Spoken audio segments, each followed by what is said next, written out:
Finding investment properties. Finding investment properties. I was finding investment properties. Do you agree that it's worth learning how to find excellent deals? Deals will give you extraordinary profits, at least 50K profit per deal. When starting out in real estate, I spent countless hours browsing real estate magazines, posting listings, and looking for sale by owner or foreclosure properties and for sale properties. I agreed to do that because I felt it would be more profitable, because I wanted to expand, make deals, not stagnate and make some profits. It was clear that there had to be a better method. I worked hard to create it, and these are the 3 requirements that were my chief consideration when I set up to design my system. 1. A comprehensive understanding of the local real estate market. 2. A reliable network of real estate professionals and investors. 3. A systematic approach to property evaluation and negotiation. I wanted a low-priced property every morning. Depending on the market, I want properties below the average household median price of $400,000 in my area and at least 3-bedroom single-family houses.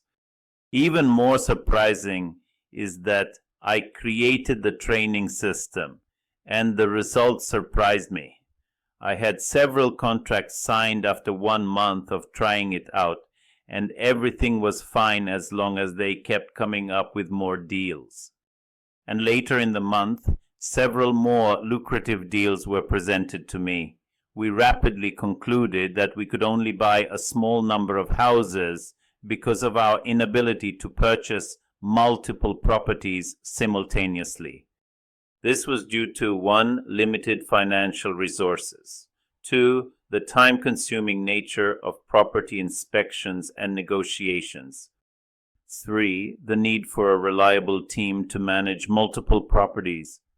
We were doing significant volumes and putting them in place, so we started looking for ways to find off-market properties, OPR, and other investors with whom to join ventures. We will show you how to identify suitable investment opportunities and find tons of them. You will learn the system that I utilized to discover profitable deals. So, the following are the 4 steps that we need to follow to find good investment properties. Number 1, define the property that you want to look for. You have to understand your area completely. You have to understand the median price in your area, and once you know per square foot price in your area, it becomes straightforward for you to know what is below the market and what's above the market, because let's say a 2,500 square foot house is going for $300,000, and then a 2,000 square foot house is going for $320,000. So if you calculate the square footage, you will know that even the second house is more expensive. Square footage is way cheaper, so you have to know your area. You have to know the price per square footage. Once you know that, it becomes easy to understand and immediately identify whether the property is listed below or above the market. Number 2, look for the properties and get them under the contract. Time is of the essence in this business. When there's a good deal, it's here today and gone tomorrow. So you have to be prepared, whether with your own money or with the investor's money, and have all your ducks in place. Once you have the property, you immediately know that this is a good deal, and the day the property is listed, you get it in front of you. You immediately put it under offer because sometimes people list it urgently.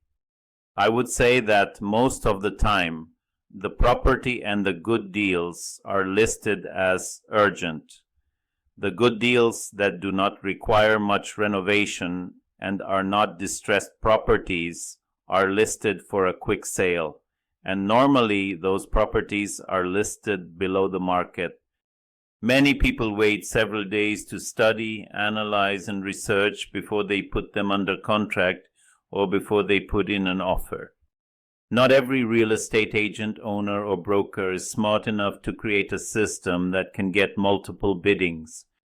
Many of them list the property without any bidding date and will accept any offer that comes up. So if the property gets listed below the market and you notices it immediately and are ready for it, all you do is immediately put up the offer and get it under contract. So that's very important because you take it before anybody can even see it.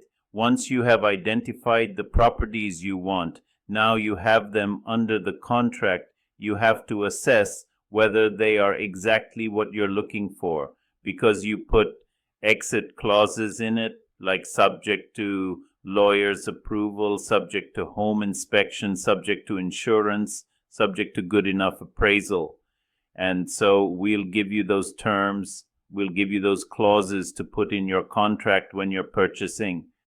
They will be your exit clause in case the property is not what you want. Now you have it under contract, you have the exclusive right to it, and if the property is good and great, you purchase it. If not, then you let it go. So, number 4 is you sign the dotted line, and if you find the deal is good, you are willing to give a quick closing.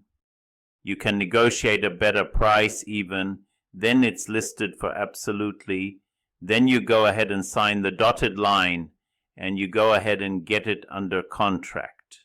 You should know precisely what you're looking for. Speed is the most important factor when dealing with good, undervalued, and low market deals. When they come and go.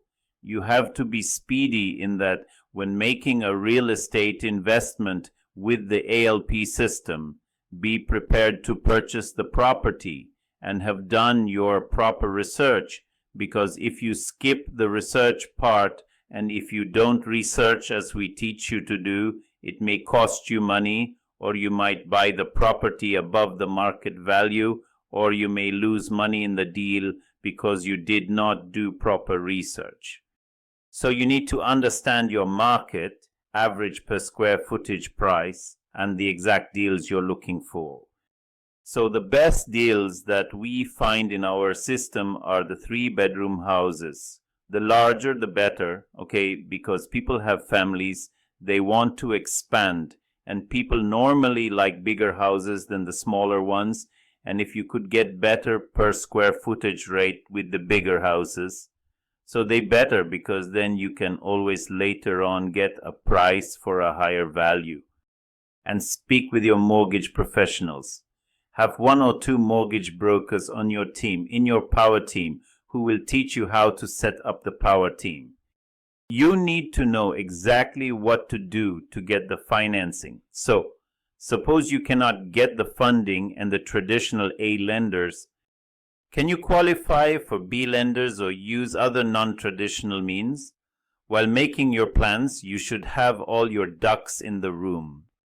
It would help if you were completely confident about your financial expectations and understood how much you can qualify for, what you plan to buy, and which property you plan to buy. Be sure you have the money before you start looking or sign the contracts, unless you're using our no money down strategies. Finally, in this preparation, it's time to investigate, and you must know precisely what you are looking for.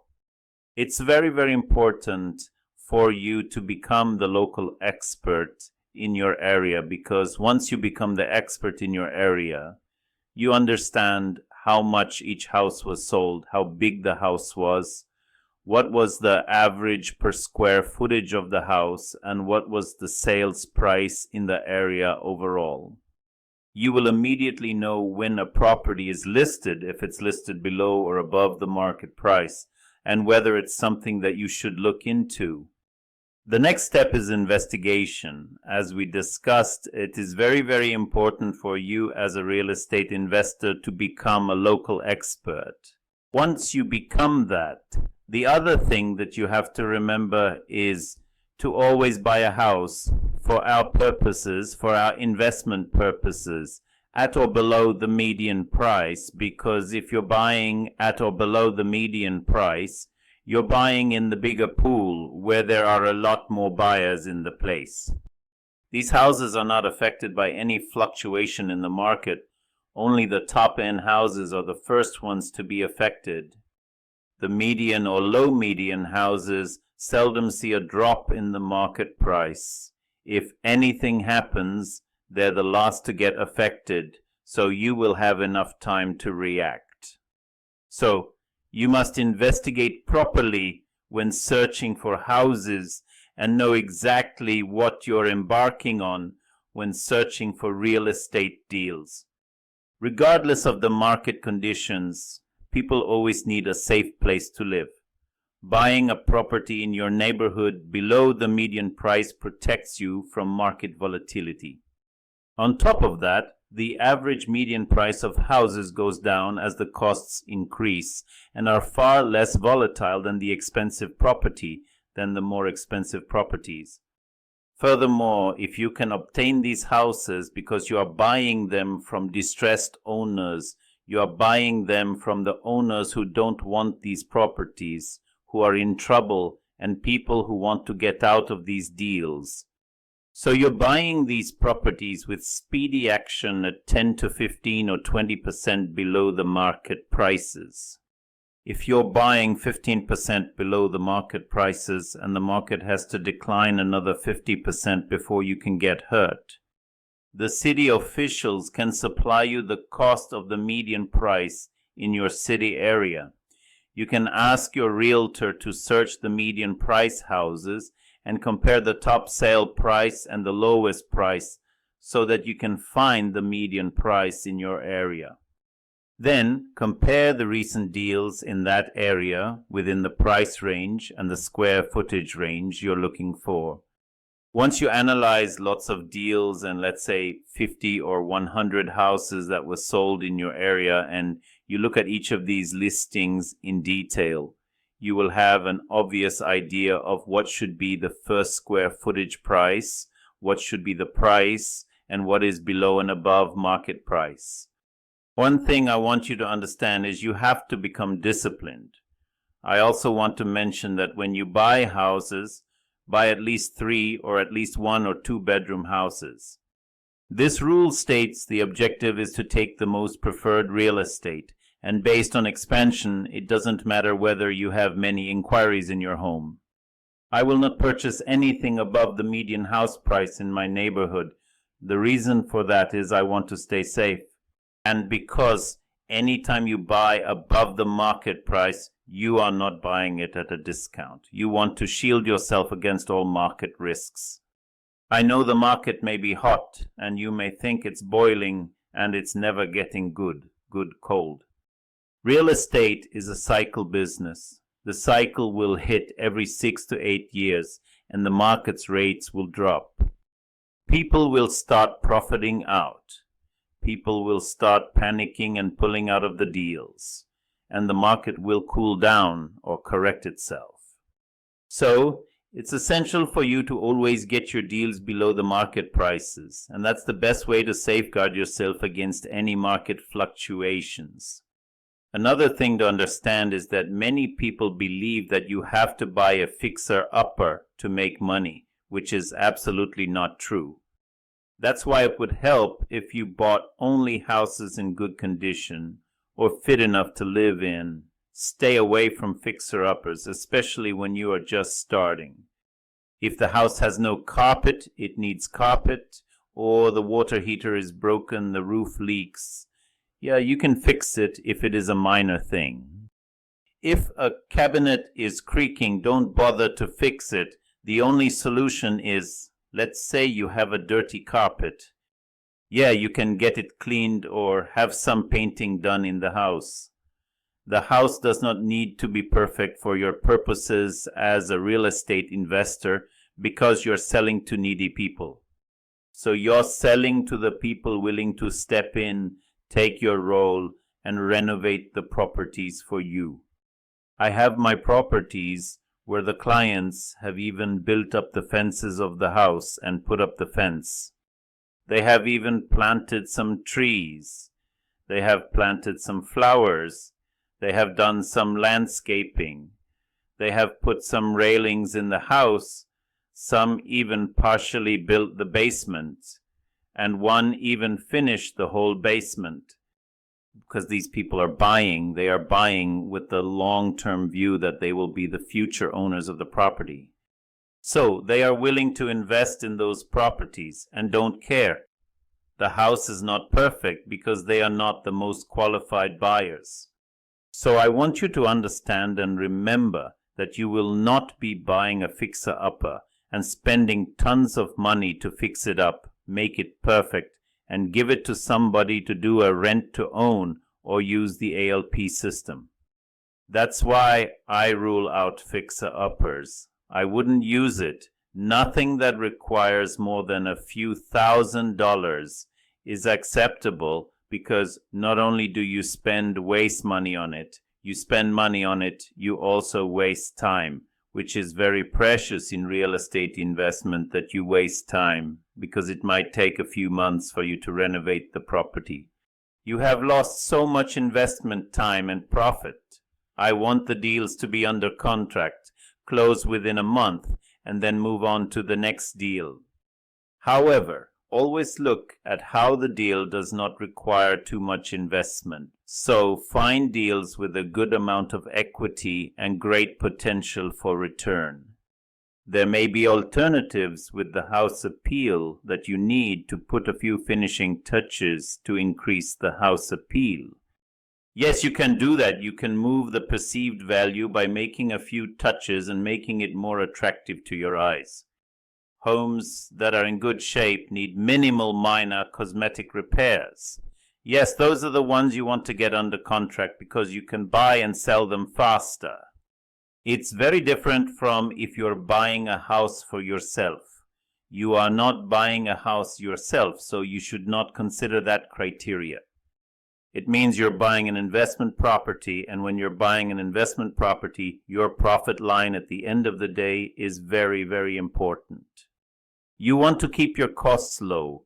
If you want to cut down on expenses, you don't need to do so, because there will be people interested in taking your property and willing to spend, because they are the ones who will finally own this house. In real estate investing, it's essential to understand that you profit when you buy. Many real estate investors do not understand this concept and believe they will make money when they sell the property. You only want to get into a property if there's a walk equity. Do not rely on appreciation, which 95% or 99% of the real estate investors do. That's speculation. You want to buy a property today at a discount from a seller who's in distress. The property does not have to be distressed. It's the seller that's distressed, not the property. So when you're buying a property at a discount because of the situation and giving them the exit, a fast solution out of their problem because you reacted to the listing fast or the sale fast. You're willing to close quickly because you're ready and all your ducks are in place. It becomes straightforward for you to buy an undervalued property. So remember the golden rule. You buy properties that are below market. You buy properties which are undervalued. So the golden rule is you make a profit when you buy, and you realize it in the long run when you sell it. But let's say you're buying a property today, and for whatever reason, you must get it out after a few months or a short period. There should be enough equity for you to recover to make a profit in case you need to do so immediately. Of course, the longer you hold the property, the longer you are with it, and the more appreciation you will gain. Appreciation in the ALP system is just a bonus. It's the icing on the cake. If you get it, great, but you are not dependent on it because our search criteria are such that we search for the property from distressed owners, not distressed properties. People search for distressed property. They are not looking for distressed owners, so it's a very distinctive point. If an owner is distressed because of their financial situation, because they lost a job, or are going through a divorce or separation, or they have some collection or other problems in their business or other problems at work. They are distressed because of that, or their credit histories have been hit and they can't renew, refinance, or keep up with the current payments. Those are distressed sellers. Their property is not necessarily distressed. So that's what we are looking for, and there are tons of them. So you have to distinguish that you are buying from distressed sellers, not distressed properties, and you're buying them below market value because you are reacting and acting to solve their problems quickly. Another important factor to remember in real estate investing is not to panic.